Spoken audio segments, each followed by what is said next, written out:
Hey guys, it's Jenny here. Welcome back to my channel. And today we are here for just a good old-fashioned book haul. I know that it's been a while. I can't even remember how long it's been. That I posted a video in general, but like especially just like a regular old book haul. So I accumulated quite a few books in the month of July/August. Oh, I got a pretty decent stack going here. And I think this is all of them. I can't really think. Yeah, second statement. This video is probably going to be a little bit chaotic because the cats are probably going to start meowing outside the door because they want in. And also, I do have a new little friend. This is Sage. Hi, Sage. Pumpkin. Oh, are you showing off? So she is a 2-year-old chinchilla that I got given to me. Daughter was leaving for college, and Sage just wasn't really in the best conditions. Were you, Pumpkin? It was too hot in the house, and there were a lot of dogs, so she wasn't, like, the happiest being in the world. But now she's very, very spoiled, and she is learning to bond with me. So that's been fun, and one of the things I actually read in the video, or saw in the video that I watched on bonding with your chinchilla, is just to be in the room talking around them, and like super near their cage. And they're like, you can just like film a YouTube video or something. And I was like, wait a minute, I have a YouTube channel. And right now she's currently bouncing all over the walls. She wants me to let her out so bad, which I probably will at some point during this video. Oh, you like your apple too that I got you? Sweet girl. Yeah, we'll see if she wants to come out during the end of this video if it doesn't get too long. But basically, this is going to be in no particular order because I mixed them up just to get them in here. But here is my huge book haul for this month, which is kind of ridiculous, all things considered. But yeah, we're just going to start from the top. I will tell you guys where I got all of these, because I'm pretty sure I remember where all these came from. So number 1, I got Light from Uncommon Stars by Rika Aoki. And I just love this cover. It's literally like a koi fish swimming in a galaxy, and it's so pretty. And I am going to be reading all the synopsises just because I want to talk as much as possible so she can hear me, get used to my voice a little bit more, get used to me gesturing around so that my movements don't scare her. Shizuka Satomi made a deal with the devil. To escape damnation, she must entice 7 other violin prodigies to trade their souls for success. She has already delivered 6. When Katrina Nguyen, a young transgender runaway, catches Shizuka's ear with her wild talent, Shizuka can almost feel the curse lifting. She's found her final candidate. But in a donut shop off a bustling highway in the San Gabriel Valley, Shizuka meets Lan Tran, a retired starship captain, interstellar refugee, and mother of 4. Shizuka doesn't have time for crushes or coffee dates, what with her very soul on the line, but Lan's kind smile and eyes like stars might just redefine a soul's worth, and maybe something as small as a warm donut is powerful enough to break a curse as vast as the California coastline. And one of the things that really grabbed my attention, first of all, this was on the buy one get one 50% off table. Second of all, this was blurbed by TJ Klune, so we all know where my thought process was going for this. And I got that from Barnes & Noble. That was one of my most recent purchases. I just got these first 3 books the other day. I can hear Samira outside my door. Next is All of Us Villains by Amanda Foody and Christine Lynn Herman. And this was the second book I got for the buy one get one 50% off. The blood moon rises, the blood veil falls, the tournament begins. Every generation at the coming of the blood moon, 7 families in the remote city of Ilvernath each name a champion to compete in a secret tournament to the death. The prize? Exclusive control over a hidden wellspring of high magic, the most powerful resource in the world, one thought long depleted. But this year, a scandalous tell-all book has exposed the tournament and thrust the 7 new champions into the worldwide spotlight. The book also granted them valuable information previous champions never had, insight into the family's strategies and weaknesses, and most important, it gave them a choice: accept their fate or rewrite their legacy. Either way, this is a story that must be penned in blood. So I've actually had this on my Amazon wishlist for a while, and none of the other 50% off paperbacks were really grabbing my attention. So I just decided to pick this up. It does sound pretty good. It's been a really long week, which is why I haven't really been on BookTube lately. I've been in a humongous slump, and I've just been super busy. Things haven't been the greatest. We've gone through a lot of deaths in the family lately, and just lots of work in general. Layla put me in the biggest book slump I've had in quite a while, but yesterday I actually finished Layla by Colleen Hoover. Gave it a 2.5 stars. The book mostly sucked. It was really weird. The ending was okay, but most of the book was really painful to get through. It kind of really sucked. And it was just so weird. Very problematic. Anywho. And then the last book I got from Barnes & Noble last time was The Bones of Ruin by Sarah Rawley. And this was one of the books that was part of the 50% off hardcover sale. And I have had this on my Amazon wishlist forever. And I finally just decided to pick it up. So, the world has ended before and it'll end again. As an African tightrope dancer in Victorian London, Iris is used to being strange. She is certainly a strange sight for leering British audiences, always eager for the spectacle of Is it Colony or Colonel? It's Colonel, right? Colonel Curiosity. But Iris also has a secret that even strange doesn't capture.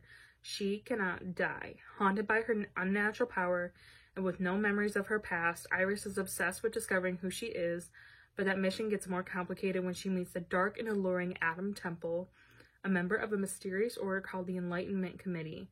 Adam seems to know much more about her than he lets on, and he shares with her a terrifying revelation. The world is ending, and the committee will decide who lives and who doesn't. To help them choose a leader for the upcoming apocalypse, the committee is holding the Tournament of Freaks, a macabre competition made up of vicious fighters with fantastical abilities. Adam wants Iris to be his champion, and in return he promises her the one thing she really wants most: the truth about who she really is. If Iris wants to learn about her shadowy past, she has no choice but to fight, but the further she gets into the grisly tournament, the more she begins to remember, and the more she wonders if the truth is something best left forgotten. And it's just red with black writing.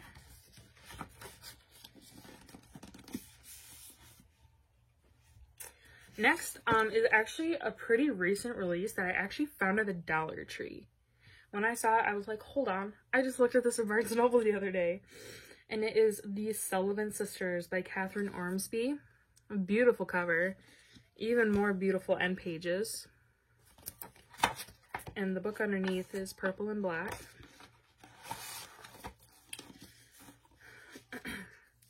Time changes things. That painful fact of life couldn't be true for the Sullivan sisters. Once they were close, sharing secrets inside homemade blanket castles. Now life in the Sullivan house means closed doors and secrets left untold. 14-year-old Murphy, an aspiring magician, is shocked by the death of Siegfried, her pet turtle. 17-year-old Claire is bound for better things than her Oregon hometown until she receives a crushing rejection from her dream college. And 18-year-old Eileen is nursing a growing addiction in the wake of life-altering news. Then, days before Christmas, a letter arrives informing the sisters of a dead uncle and an inheritance they knew nothing about. The news forces them to band together in the face of sinister family mystery and possibly murder. Unforgettable novel about ghosts of the past, the power of connection, and the bonds of sisterhood. So I thought it sounded cute. Plus, it was only $1, which really helps. Also, let me preface this by saying if I have any old content that I end up uploading, or if I've already shown you guys these in a vlog and I just don't remember, just pretend like this is the first time you're seeing them, please. My memory is shot. Next, I got like 4 books during the buy one get one 50% off sale at Barnes & Noble. I'm going to dig those out right now.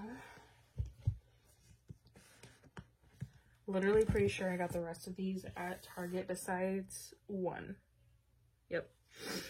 The first book was This Vicious Grace by Emily Thied. And this was, yep, I got a bunch of the buy one get one hardcovers. First of all, look at the freaking end pages. These are adorable. This book is beautiful.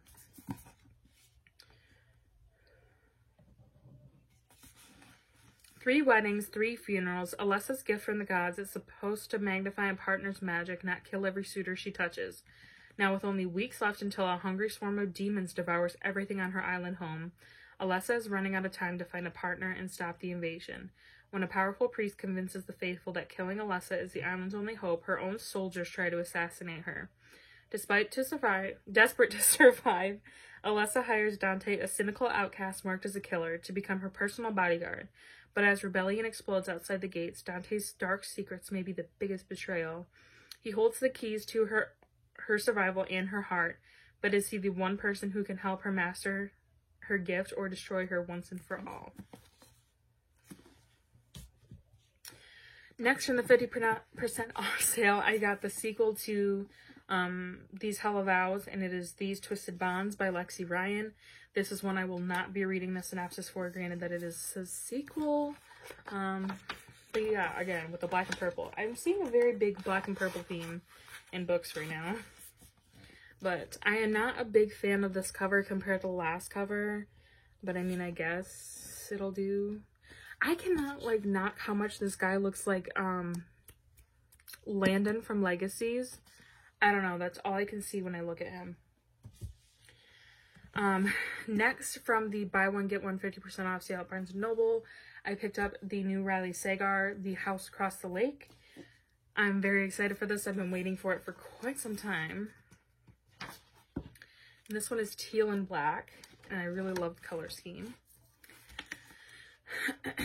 Be careful what you watch for. Casey Fletcher, a recently widowed actress trying to escape a streak of bad press, has retreated to the peace and quiet of her family's lake house in Vermont. Armed with a pair of binoculars and several bottles of bourbon, she passes the time watching Tom and Catherine Royce, the glamorous couple living in the house across the lake. They make for good viewing. A tech innovator, Tom is powerful, and a former model, Catherine, is gorgeous. One day on the lake, Casey saves Catherine from drowning, and the two strike up a budding friendship. But the more they get to know each other and the longer Casey watches, the more it becomes clear that Catherine and Tom's marriage isn't as perfect as it appears. When Catherine suddenly vanishes, Casey immediately suspects Tom of foul play. What she doesn't realize is that there's more to the story that meets the eye, and that shocking secrets can lurk beneath the most placid of surfaces. So, I haven't heard much about this yet, but I am very excited. Alex Michelides blurbed this, so yeah.